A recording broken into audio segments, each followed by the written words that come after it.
All right, good morning, everyone. Seeing how it's 11 a.m., we'll go ahead and begin. First of all, thank you so much for taking time out of your day to attend our session, Emotional Well-Being During COVID-19.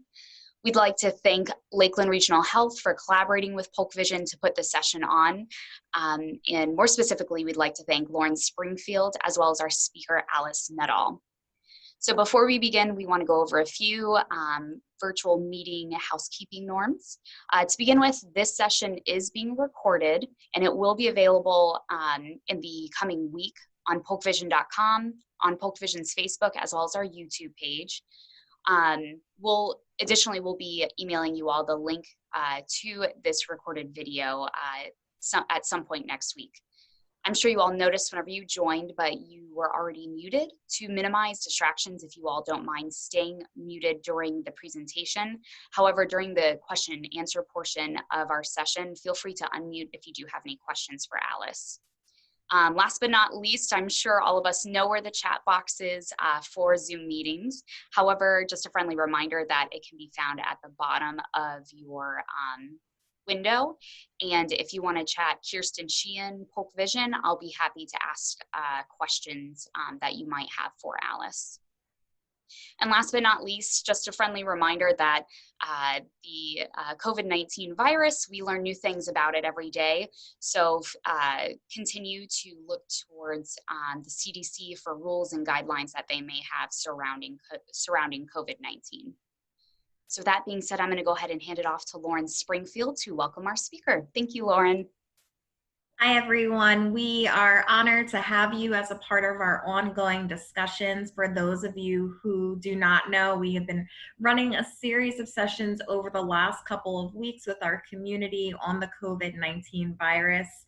We are happy to continue to use the knowledge that we've gained during this time to share with you and others in our community to best move our community forward during this time. We are honored to have Alice Nuttall as a part of our team. Alice is our director of behavioral health and has been so completely helpful as we move our behavioral health atmosphere and environment forward in Polk County. We're excited to see everything that Alice has planned for our community, and she has just been so instrumental during this time with our own team members in dealing with our mental well-being. So I'm going to turn it over to Alice. Thank you. Thank you so much, Lauren. And I'm going to share my screen now with the group.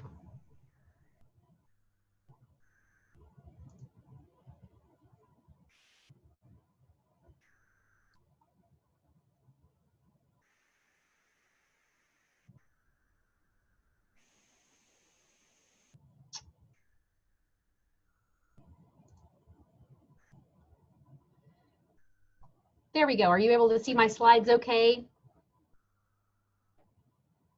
Not yet, not right now. Okay, hang on.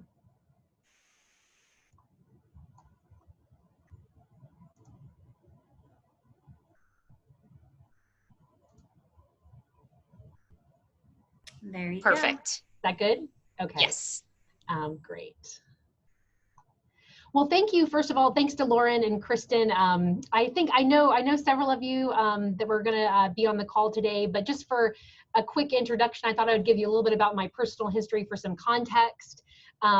I was actually born and raised in Lakeland and was born at Lakeland Regional and have been in the field of mental health for almost 2 decades now in many different capacities. For the last 18, 19 years, I was actually in Nashville, Tennessee, where I worked for a variety of different organizations, both academic and commercial, small residential facilities, large medical centers, and not quite 2 years ago, I ended up returning home to be here at Lakeland Regional, and it has been truly a wonderful, positive thing for me personally and the program here at Lakeland. I feel like it's been a great time for me to come home, if you will. I also have had a wonderful experience over the last 6 months being the co-chair of the Behavioral Health Exploratory Group for Polk Vision. And Polk Vision is such a dynamic, important alignment group in the community. And we are moving all kinds of initiatives for public wellness, health, advocacy and information forward, but behavioral health really is one of those agenda items that we feel strongly about. What is mental health? Mental health is really a collection of what happens and what goes on with us, both physiologically and emotionally.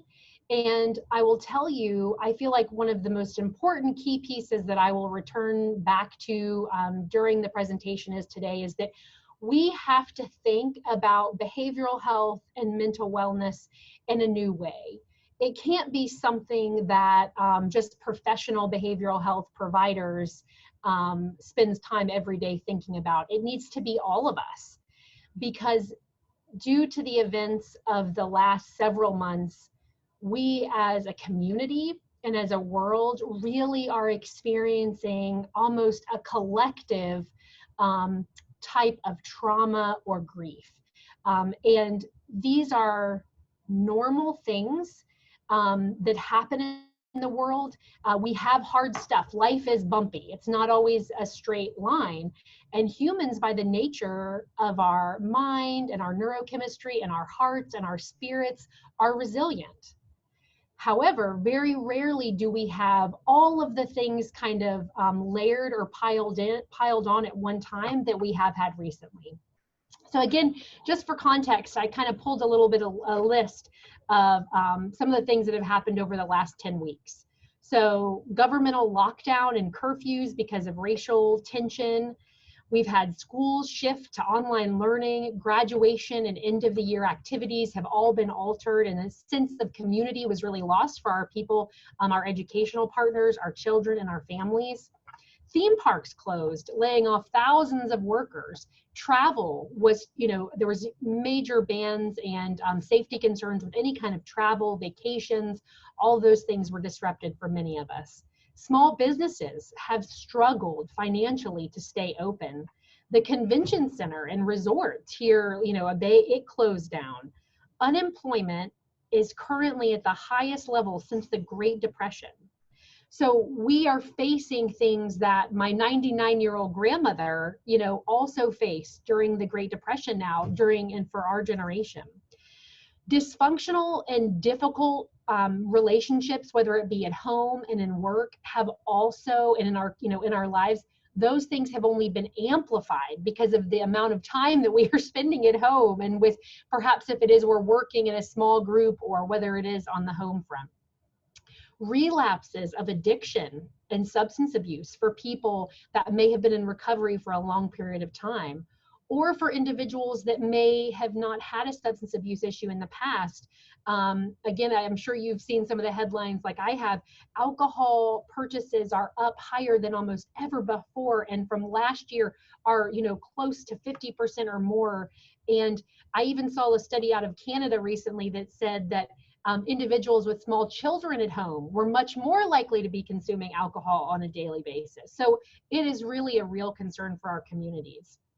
Hospitals, and Lakeland Regional being one of them, it has been heartbreaking for us to have to, for the public health, we have had to limit visitation to keep our patients and our staff and our areas safe.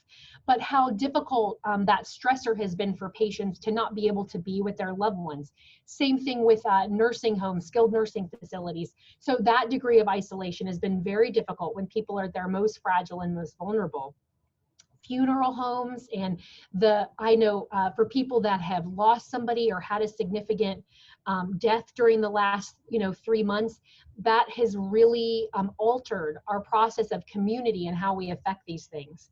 So again, and there's more. We could go on and on with all of these things, but just to lay the groundwork, where this is why mental health is so important at this time. So what is it for us as leaders and community partners and family members? What do we need to know when we are coaching and supporting those people that work with us every day? So one of the important concepts that I've been talking with my team about as far as healthcare professionals, but it applies to all other people in the community, is this concept of the moral dilemma that we all face. The decisions that we have had to face because of the external things out of our control have been quite difficult. And human nature is that we like things to be predictable, and we like things to be certain, and we like to have some degree of routine. So not only has there been all of, disruption to our routine and logical, expected things in our lives and our daily routines, but also we've been faced with these really hard decisions that aren't black and white, and there's not a good solution for. For example, if someone is ill, should I go visit them and potentially expose them to something that I may have, even though I have no symptoms, or is it better for me to stay at home? Is it for people that have had not enough, personal protective equipment for their companies or their businesses, wanting to provide exceptional customer service and make people feel comfortable and have your doors open, but also balancing out that degree of risk?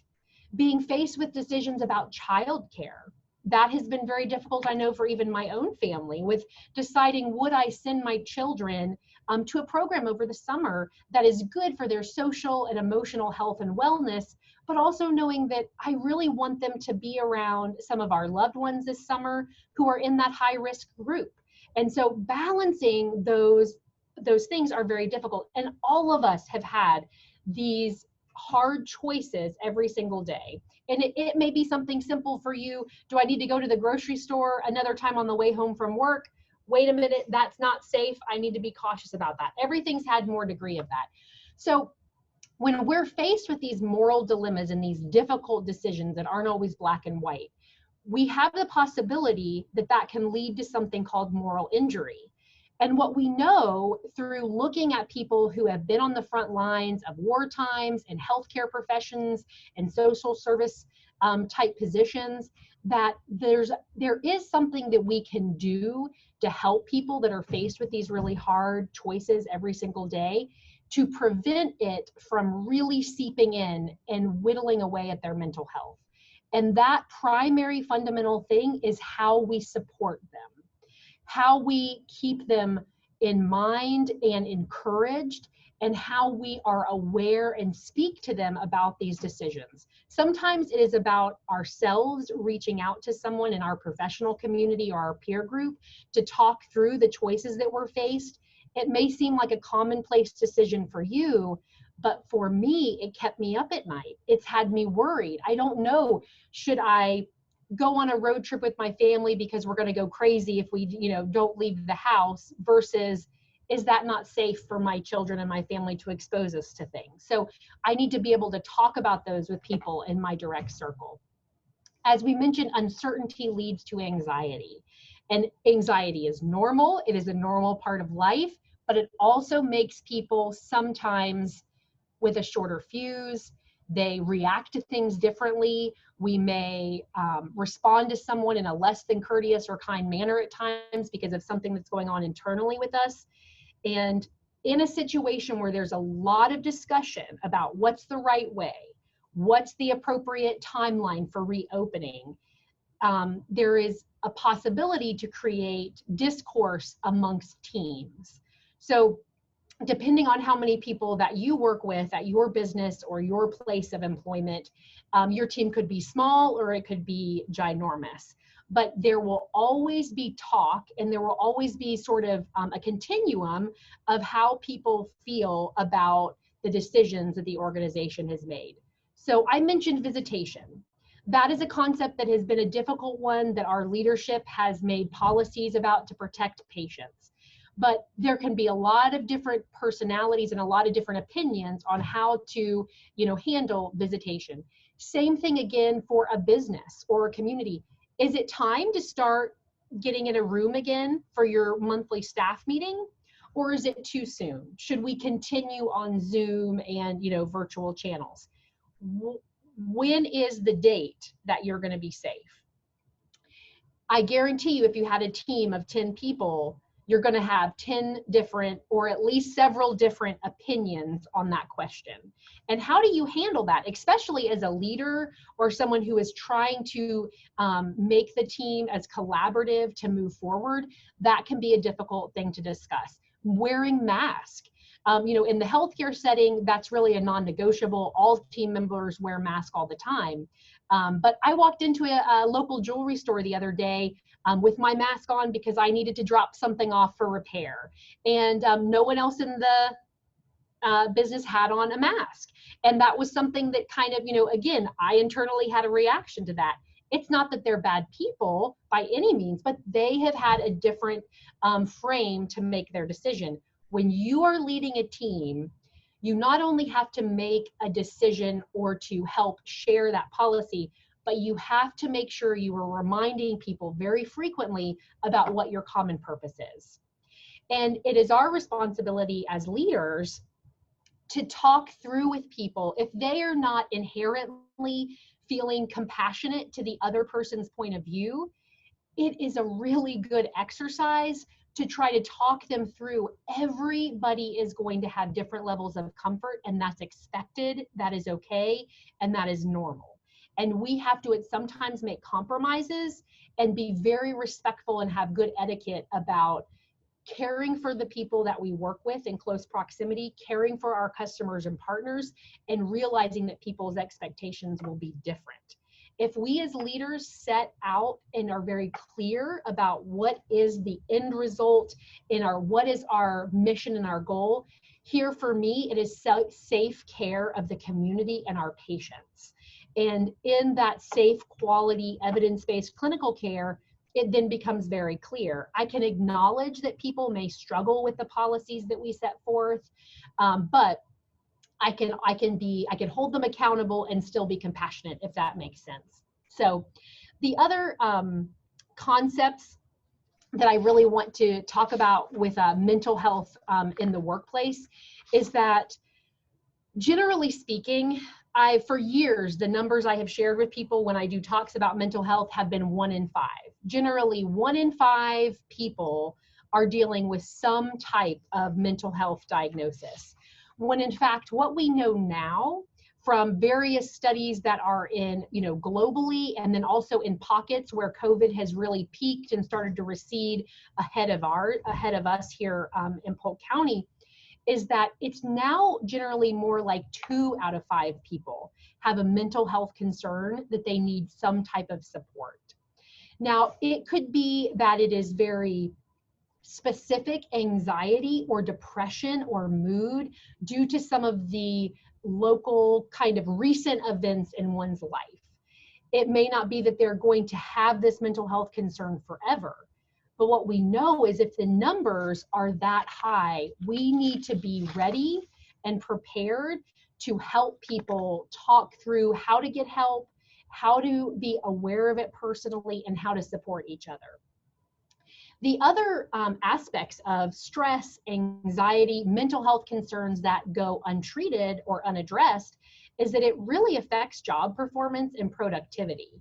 People aren't engaged in their purpose as an employee or a team member if they are really struggling most days just to get out of bed and just to show up.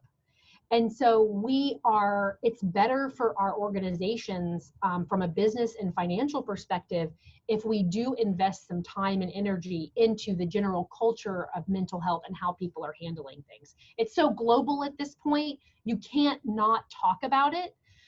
Whatever the words are in your particular discipline or field, it's important to include those in your daily, weekly goals and initiatives.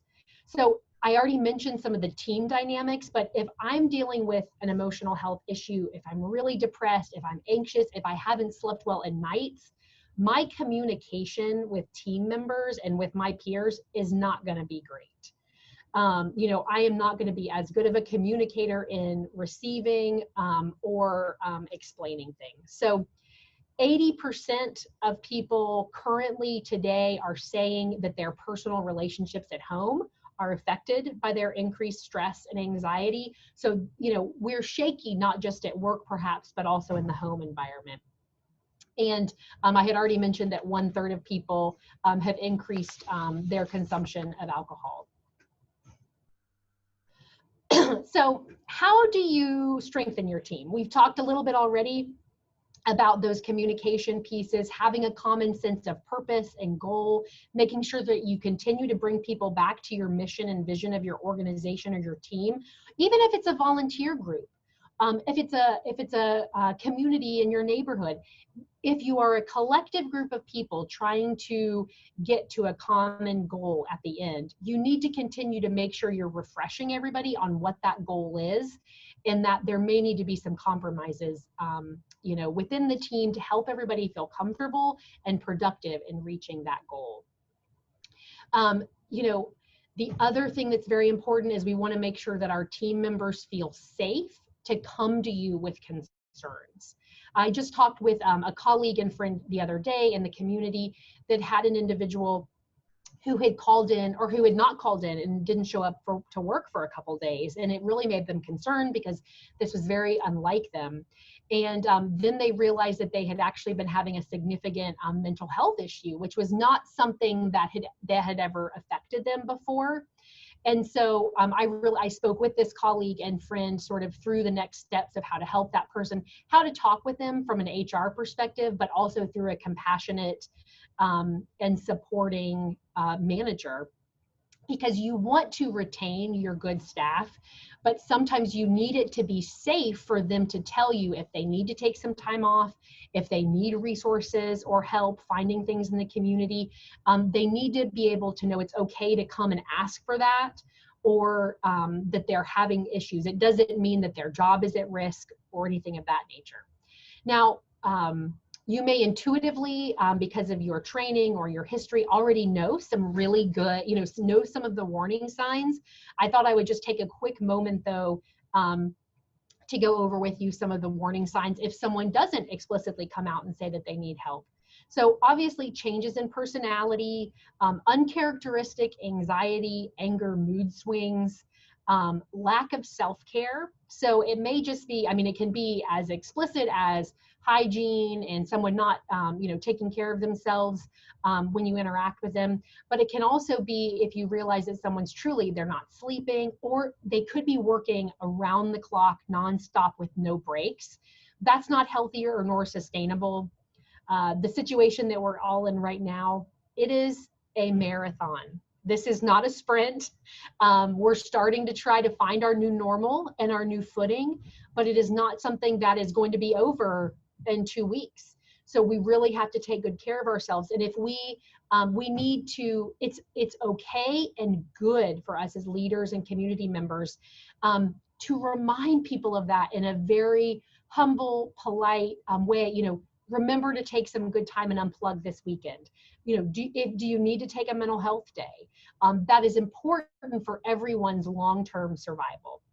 If you also see, of course, some of the, declining performance, increased absenteeism, not showing up or not calling in, sense of hopelessness, signs of substance abuse, and then of course, if there was bullying amongst the team or poor team dynamics, the first thing that I would think about is it's most likely more about the person, what's going on with them internally, than something that's happened in the environment.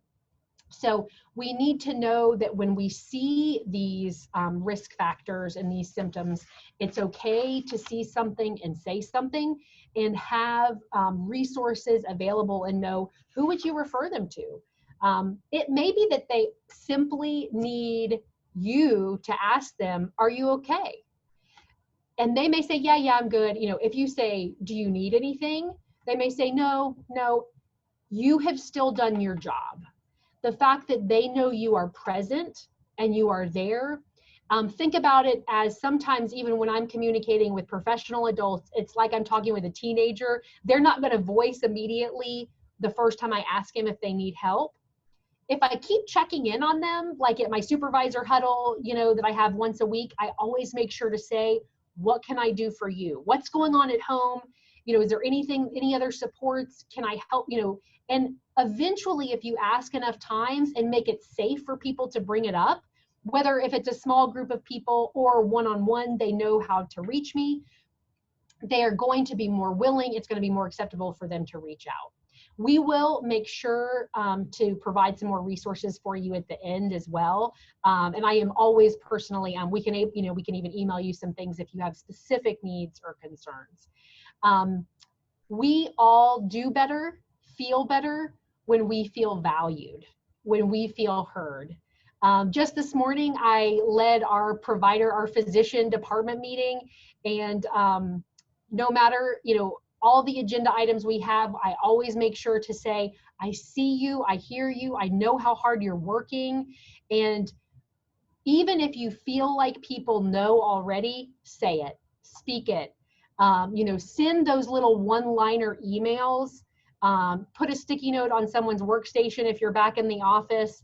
And that is important for our family members and our loved ones outside of our work teams.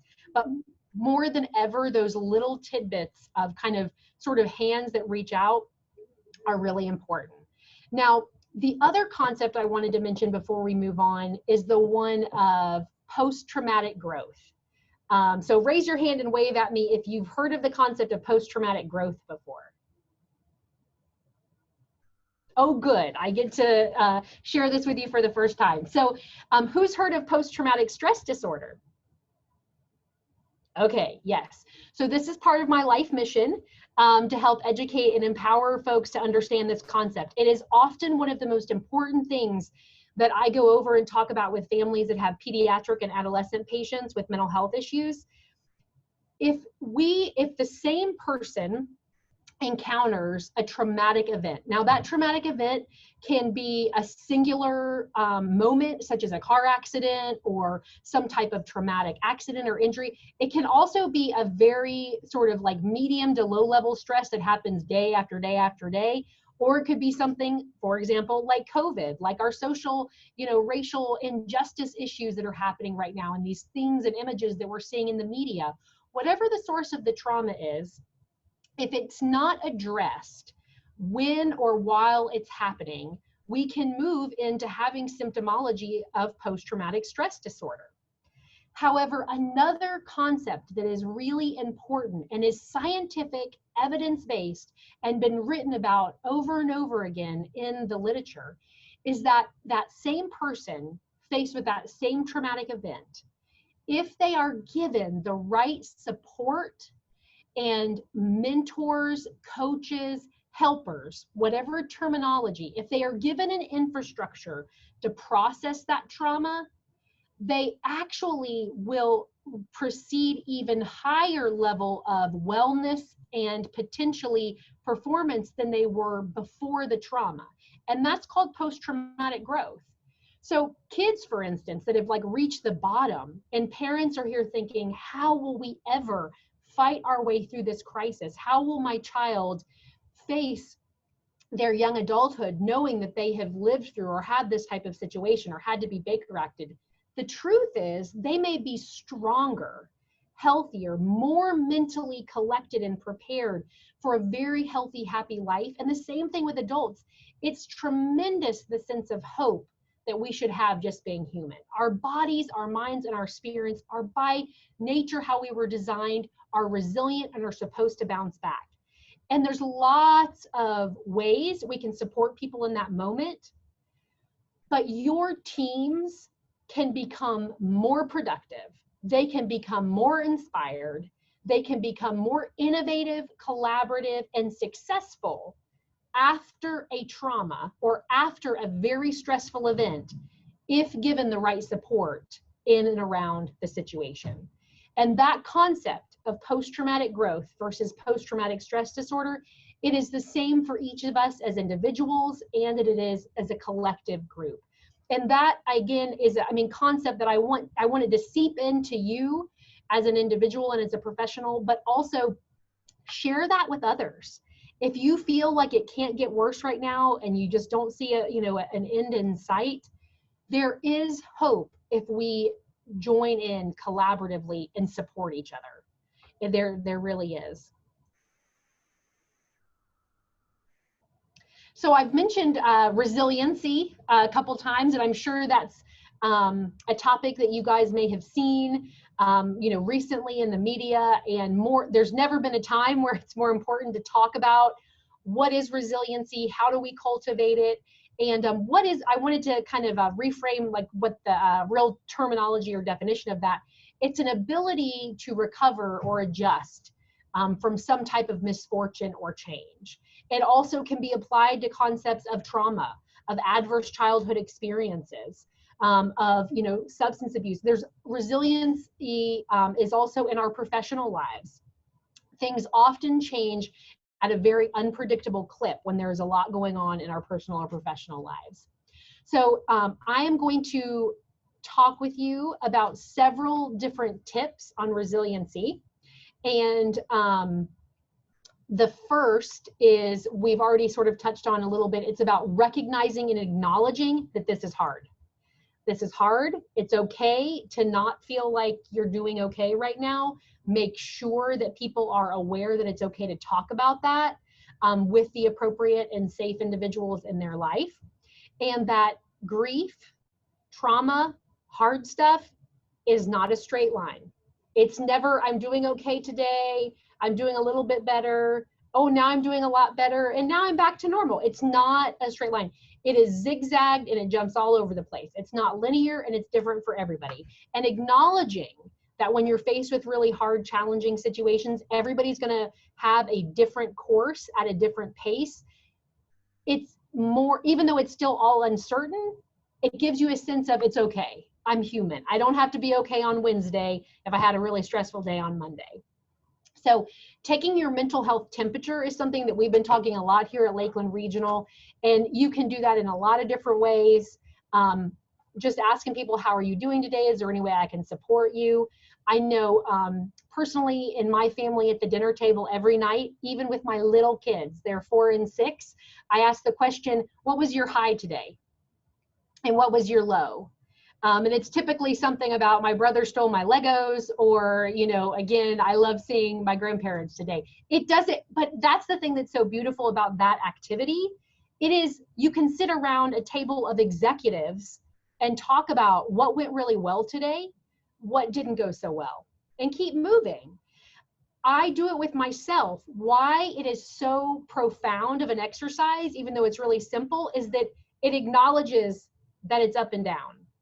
It reminds us in the infrastructure of our brains that it is expected, even on the very best of days, that we are also going to have a low. And it reminds us that on the lowest of days, after a hurricane has just come through, we have no power, we can't get out of our driveway, and we're sweating because there's no AC, right? Even on those days, there are bright spots. And so inherently, if we can remind our teams on a daily basis, and our families and ourselves, it's every level, that there's good and bad every day. And you can come up with any terminology you want. The mental health temperature made sense for us because, I mean, I think I take my temperature 3 times at work every day now. It's just part of the job. So also part of the staying healthy to provide and perform my duties is taking my mental health temperature. Now, self-care, making sure that we get good quality sleep is so important. And I mean, I know I didn't sleep well for the first couple weeks as things were closing down and school, shut, and I was pulling a lot more hours at the hospital, and because I couldn't get that racing in my mind to sort of stop. And so I had to figure out, okay, what can I do differently in my routine to make sure that I'm getting some good quality sleep? Part of that is mindfulness and meditation. And there have been various points in my own personal life, and I know others, where that's been something that's been very natural for me to practice the art of mindfulness. And then there are other times that the pace is so busy and I'm juggling so much, I think, I don't have time to meditate. Like what, that's not my personality. That's not something that comes naturally to me. And I am talking about, as Lauren knows, with the executives at the highest levels, our frontline, very intense surgeons and providers. It doesn't matter.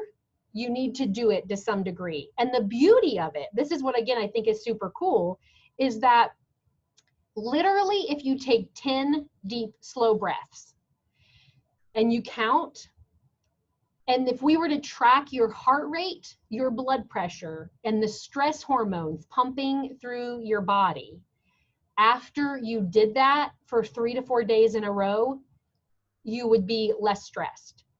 Like, how can I not do that? And that's one of the things where I can do it while I'm driving. I can be very mindful of my, of what's around me, but I can turn off the radio, make sure that I'm not on speakerphone with someone on my phone. I can just have the silence, and I can multitask. We talk a lot with our team members about when you get home. I mean, everybody's going to, usually when you get home for the evening or in the morning after you've worked night shifts, hop in the shower. When you're in the shower, take nice deep cleansing breaths and literally visualize the stress of your last shift or, time period at work going down the drain. And when you take a deep breath in, imagining that it is calm, hope, those kind of positive things. And then literally you get out of the shower and you're done. You've done your mindfulness for the day. So there's obviously much more advanced practices in yoga and mindfulness that are incredibly beneficial for one's health. But in a time where things are so high paced and we all have so many conflicting concerns or issues, or perhaps we're never in our house by ourselves anymore and we have little people and so it's never quiet, there are still times that we can find those moments of peace and mindfulness that will be important for your own physical. I said that, physical, not just mental health, but physiologically. If we take that time, it's very important. So gratitude is something that, again, also is very important and has been shown in psychological studies. Some of my favorite psychological journals and studies are focused on what we call positive psychology.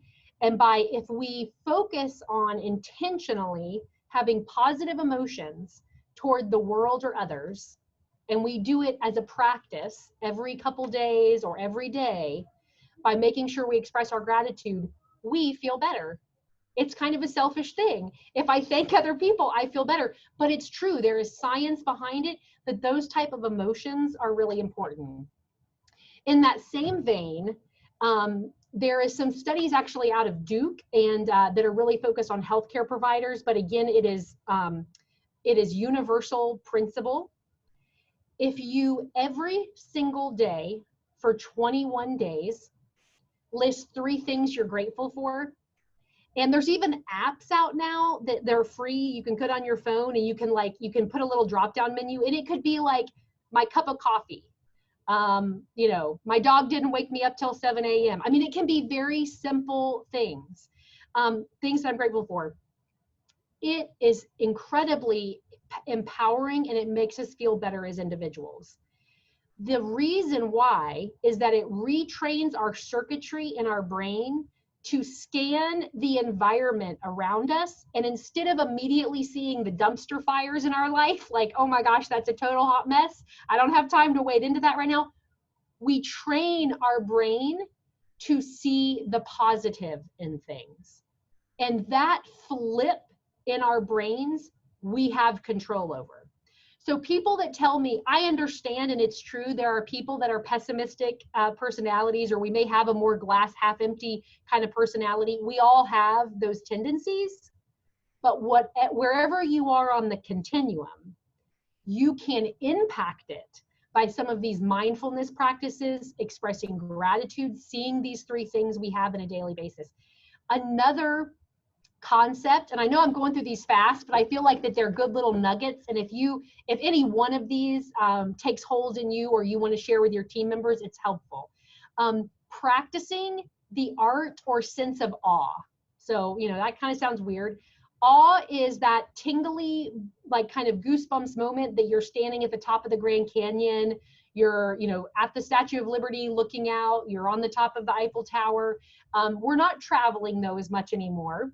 And so what we have found in the world of psychology is that people are more resilient. They're more mentally healthy if they have an experience of awe every couple days. Now, what I've challenged the people that I work with in my own family and even myself, I have to find awe in my own backyard. It is looking out at sunset on my patio. It is watching my children sleep and they're really quiet after a very loud and ruckus sort of day. It is sometimes I have been doing some chart reviews and auditing, and the other day I read of one of my nurses going above and beyond with a patient who is nonverbal and developing a sense of communication with them through hand signals. And as I was reading the patient chart, I got goosebumps. It was really special. It was one of those moments in a long day of chart audits that I realized, like, that's so amazing. I am so in awe of some of the individuals I have the privilege to get to work with. And that moment, I made sure that I reached out and I told that person about how that impacted me, and also thanked her, because it was such an important moment of breakthrough for that patient and their treatment and their plan of care. I also shared it with the team, so our other nurses and leaders within my department could also experience that sense of awe. So I was generous with making sure I shared that. So I hit a lot. Do you see how I hit a lot of the same buckets? I felt a sense of awe. I still do as I share that story with you. And I also helped other people have that same sense. And that person who, she just was kind of going through her shift, she didn't realize how much it impacted that patient and all of us, her really going above and beyond. And there are thousands of those moments every day. I know in your organizations, whether you're with, in an education setting, in a business setting, in a retail setting, people are going above and beyond in their own way. And if we can have a sense of awe in that moment and gratitude, and then share it with other people, we have collectively improved the mental health around us, and we have made it more resilient of a community, and really helped our culture handle some of these really hard stuff.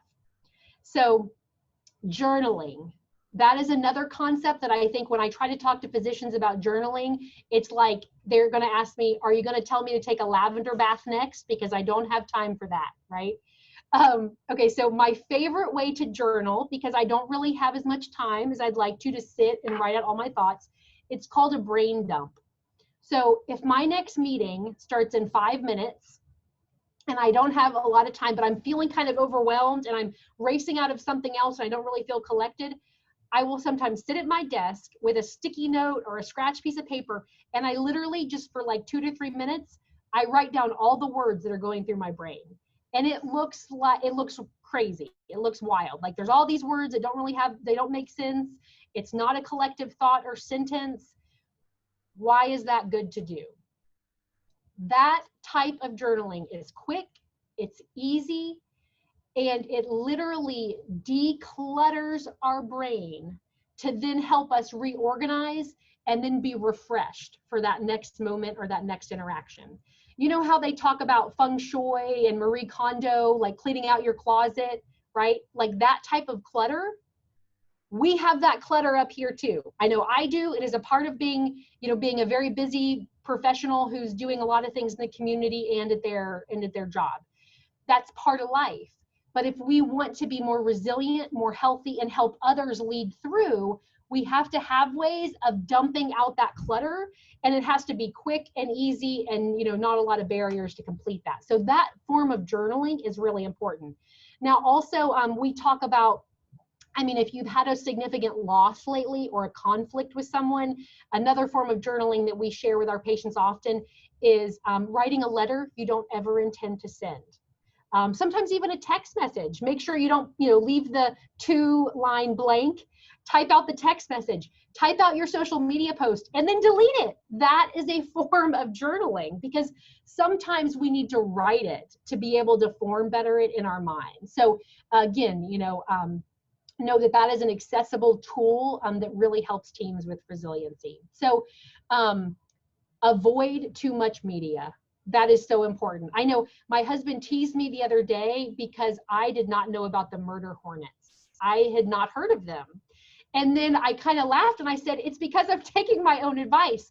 I listen to the Department of Health updates every single day. I am receiving so many inputs professionally for the mental health community, the health sector, for my children at school, and I have some very reliable news resources I read in the morning. I check the CDC website, those sorts of things. But then I don't have Channel 8 and NBC and Apple News. I don't have all those constantly alerting me on my phone.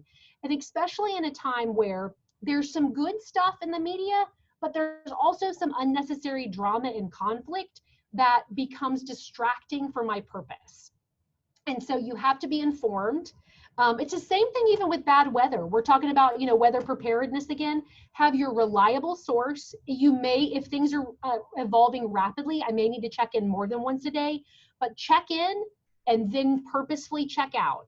It is not safe or healthy for us as adults, our young people or our older adults living in the home, to have the news on as the background texture of our days. When you're cooking dinner, put on some music.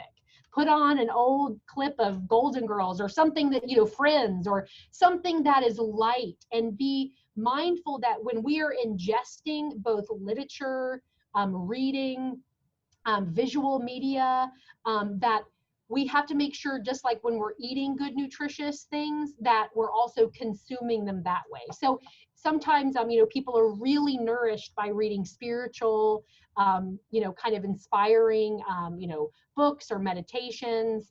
But we also have to be careful of that negative piece and keeping that out. So the distraction loop is another piece I've really been talking a lot about. Did you know that streaming television, like Hulu and Netflix, currently their statistics show that if you have any of those services, the average American right now in every sitting is watching 2 to 6 hours of television at a time. Binge watching TV is at an all-time high. Why is that? Well, if I go back to like my very fundamental basic, psychology, it's because we're anxious, we're depressed. We don't really want to think about all the things right before bed or when we wake up in the morning. It's easier than having quality engagement time with ourselves or others to just jump in that distraction loop.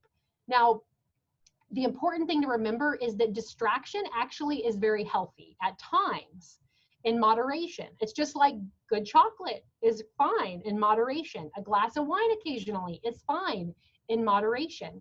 Same thing with some of these things that can be unhealthy sort of distractions or get us in that loop. One of them being, television or what have you. We need to be able to step away from our problems through activity like walking.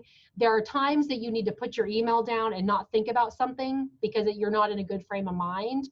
But if we put it off too long by sitting and kind of letting us sort of like move away from something like using that TV for too long, it actually grows our anxiety. It grows the sense of depression or hopelessness or fear we have in a situation if we distract ourselves too long. So does that make sense? Kind of get some nods? Okay. So now the other piece, the last thing that I'll kind of, before we move on, is smiling and laughing. I actually did a presentation for our pediatric symposium we had last year, and I did the whole hour on the science of smiling and laughing.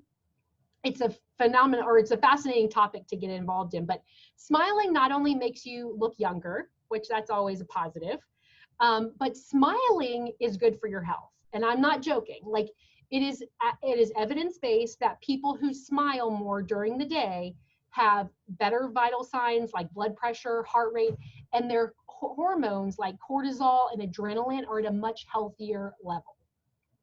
Smiling is also more contagious than COVID.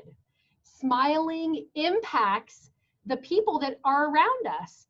And now you don't want to inappropriately laugh or smile if something's very serious, but if you are walking down the hallway, a smile and an eye contact with something means a lot. And maybe if I'm having a really hard day and one person smiles at me, it's not going to have a big impact. But if I work in an organization or a business or on a team where people care about me genuinely and they make an effort to smile, not only are they better off because it really is good for their health, it's better for everybody. And one of the things that I know we've been really talking a lot about here at the hospital, here I'm going to get my mask so I can show you. You can tell, like if I'm smiling, you see the difference? Like even if you can't see the facial structure under the mask, you can tell if someone is smiling. And so that is such an important concept. Again, because remember, you're smiling not just for yourself, but for other people. Now, laughing has been shown to be very important for people that are experiencing chronic pain.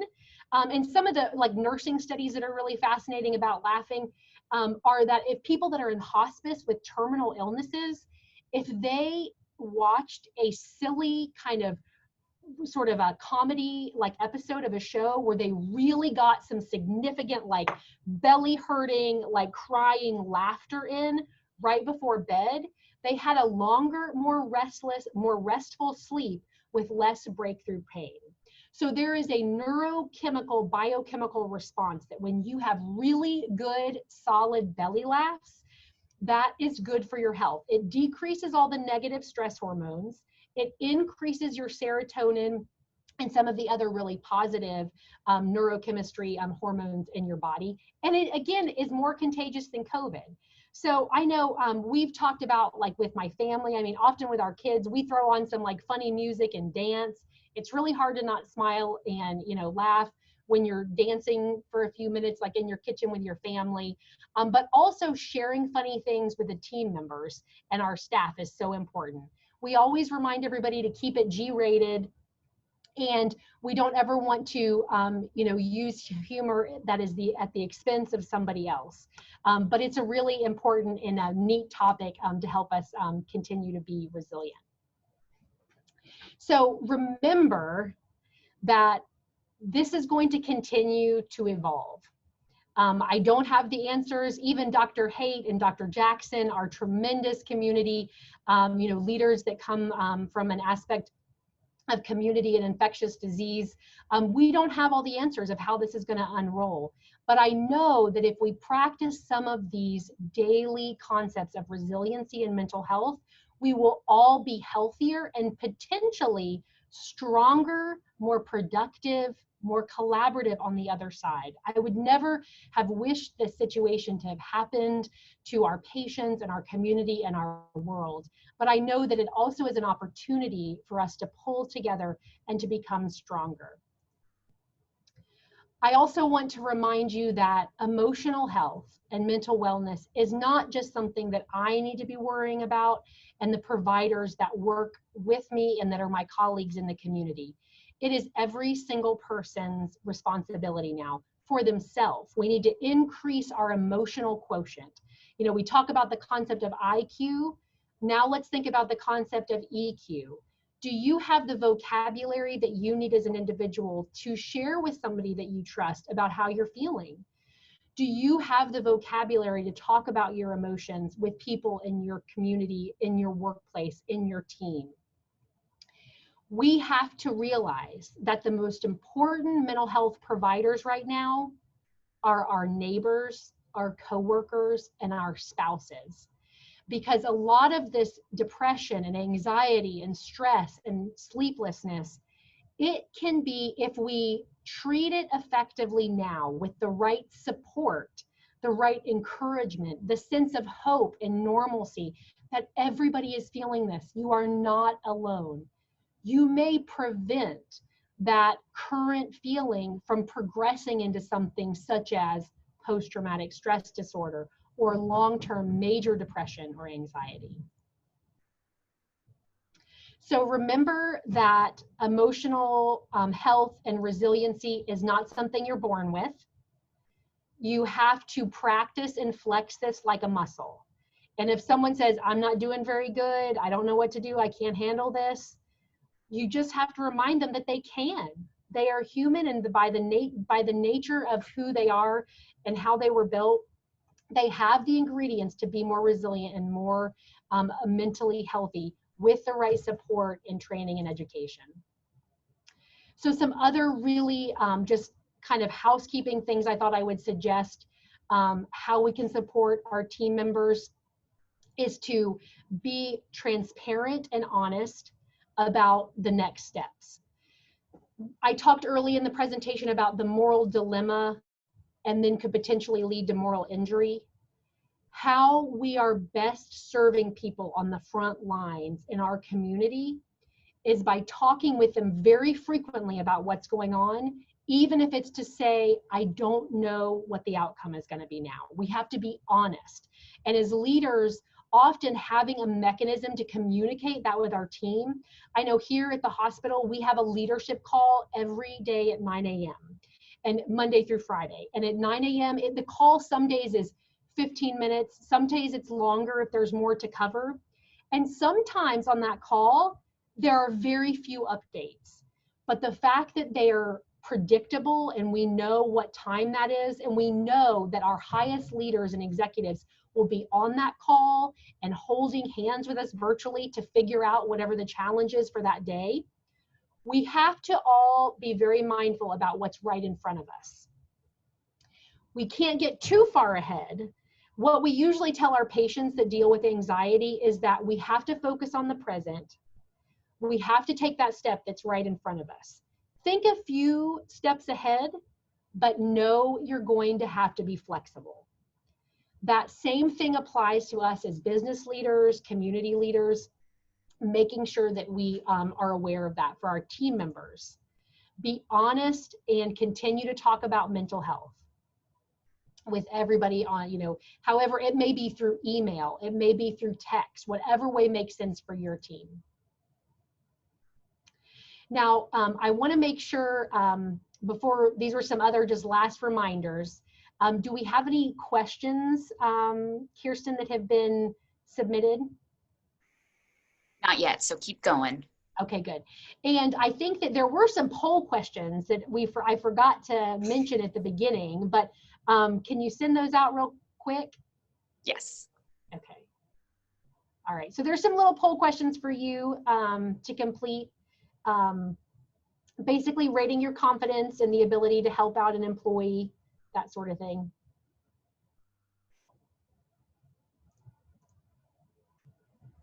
Now, things are opening up again. Businesses, the state. I think I got a reminder that Busch Gardens, I think, opened today. Disney's going to open middle of July. So, things in Florida are starting to reopen again. We all feel very differently about this. I'm very excited to go eat at a restaurant again, but I'm also sometimes a little nervous about what's it going to be like. How can I expect my level of anxiety and risk to feel in that moment? So remember to be realistic about your expectations. Take it slow. This, I think, is very good advice for us personally and professionally. As we welcome patients back into our clinic and into our system, we didn't go from 0 to 100 in one day. We have been very incremental in our progress because processes, logistics, and plans are evolving very quickly as the variables around us in our community change. Keep talking about how you feel. And know that the beauty is not that someone needs to listen and tell you how to fix it. It is just in you being able to express those emotions, get out that kind of clutter in your mind, and to normalize and know that you are very much normal and human, exactly in the right place at the right time. You're doing great. So use humor, get those belly laughs in. That's such an important concept for all of us to remember. And have hope. Hope is stronger than fear. Hope is more contagious than COVID, just like a smile and a laugh. And hope is making plans again. I know I have started some interviewing again for new candidates at the hospital, and that is so special. I miss doing that for a couple months when we were not able to really focus on that again. So start looking at the future with a positive lens and making a scenario A, B, and C for you and your organization and your personal life. Make sure you have a vacation of some kind. It may be in your own backyard, but have things that you can look forward to, even if it's a virtual dinner party. Make sure you're making time for that. I've already reminded you to smile with those masks on. So there are some resources as well. We want to make sure you know that we are doing telehealth appointments, and the next best step, if you realize that someone needs help, it is knowing how to get them the resources they need. We want to break the stigma and make it open for people. Peace River has an amazing crisis line that they have staffed up. And this slide by no means is comprehensive of all the many partners and mental health professionals that I have the privilege to work with in the community. This number here is the number for Lakeland Regional Health. We're doing all telehealth appointments. but there are many other organizations that we or Peace River can help navigate you to. If you're needing substance abuse care, Tri-County, they're doing a tremendous job with many other local providers. So please know help is there, and is just kind of scratching the surface. And Lauren also had reminded me about the 211 number. We may have family members, we may have employees that are dealing with other types of insecurities, housing, food, childcare, and there are people, wonderful, good people and partners in our community right now to answer some of these needs and questions. So if you don't already have the resources, know that they are there and we can help you get them for us. So Lauren, I'll turn it over to you. Sure. And then the next slide, Alice, is our Business Resource Center. I'm sorry, I'm getting an Amber Alert. Is our Business Resource Center. I know that many of you are familiar with that at this time, but it is located on our website at mylrh.org/businessresources. Again, for those of you who are not familiar, there are a number of sample policies and procedures that we have adapted for community use, as well as there are resiliency tips that Alice has produced for our team members, as well as a few other members on our team that we have made public for our community. And then if you have any additional questions, whether it's about mental health and well-being, or about COVID-19 and how to return and transition back to work, there are guides for that, and you can always feel free to email our covidsafe@mylrh.org email address for more information. And I think I do see one question for Alice. How is the best way to support working parents as we transition back? That is a great question. As I am a working parent, so I've needed a lot of support. The first and common thing is just ask them how they are, like how are they handling it, and acknowledge that it's a really stressful, hard thing to balance. Each organization is going to have different limitations about working remote. If somebody is able to work remote, that is really a powerful and very helpful tool. But also you want to remind those people that there needs to be boundaries between which time, because I feel like one of the trends that I have personally faced, and many of my colleagues and friends, is that it becomes all hours of the day and night, you're kind of trying to do both things. So it may be that you need to communicate with your team, what hours am I going to be available by email and phone, sort of what are my office hours? You can call me at any time, text me, what have you. But during these set hours, I'm not going to be readily available. It may not be till the next morning till I respond to your call. So even if you're all in one space and you're working remote, it's making those boundaries. If people can have the luxury of carving out a small area in their home that is kind of a work zone, that's very helpful.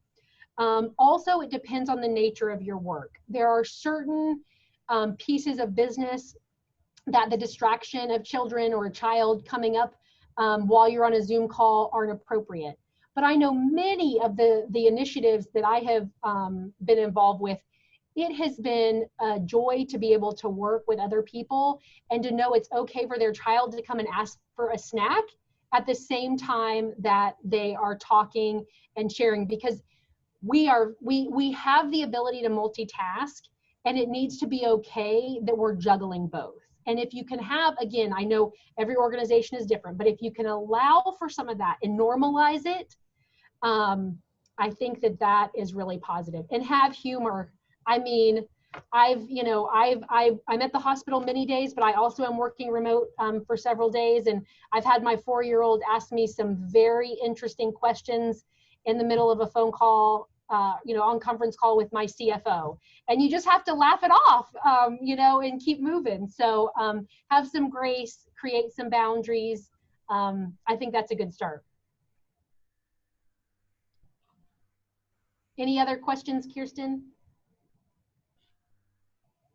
Not at this time. If any of the attendees, if you do have a question for Alice, but would prefer to unmute yourself and ask, that is an option. So we'll give you a second or a moment or two to do that if you wish. I want everybody to know that they have my email as well, or, you know, they can always reach out to me personally. The Business Center, I mean, Lauren and I work together very closely and can always route anything to me. But to all of you that are on the line or watching this recording, I'm very blessed and privileged to be able to do my work here at Lakeland Regional and with Polk Vision, and would be happy to help get you the answer or to the right resource if I don't know it myself. So please reach out to me personally as well if needed. Perfect. All right. Well, seeing how there's no further questions, we'll go ahead and begin wrapping up. Just thank you again to all the attendees who are here with us right now for taking time out of your day to attend our session. And just a friendly reminder that, again, we will be sending out this recording link to you all, and it will be available on the Polk Vision website as well as our Facebook page.